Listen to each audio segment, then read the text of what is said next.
Bagong Super RHU-3 inaasang magpapalawak pa ng abot kayang primary healthcare sa bayan ng Calasiao. Para sa detalye ng balitang yan, kasama natin Idol Denise Brillante.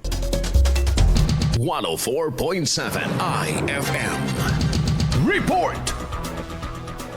Mas napalapit na sa mga residente ng Calasiao at mga karatig bayan ng serbisyong pangkalusugan matapos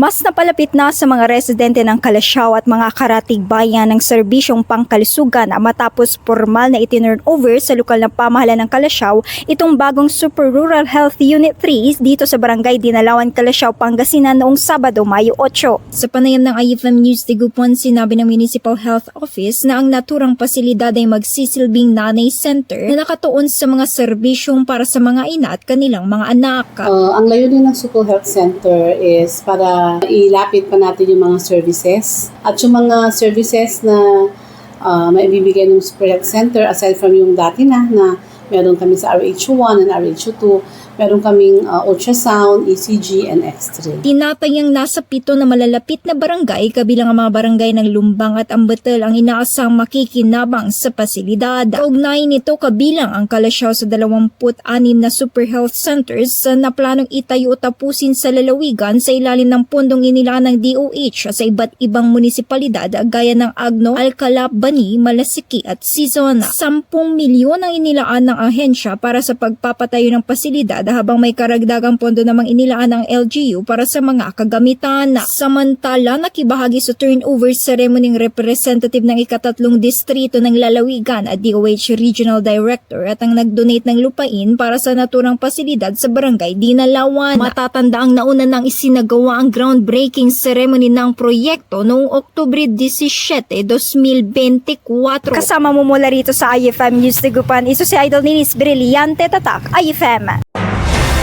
IFM News. IFM News. IFM News.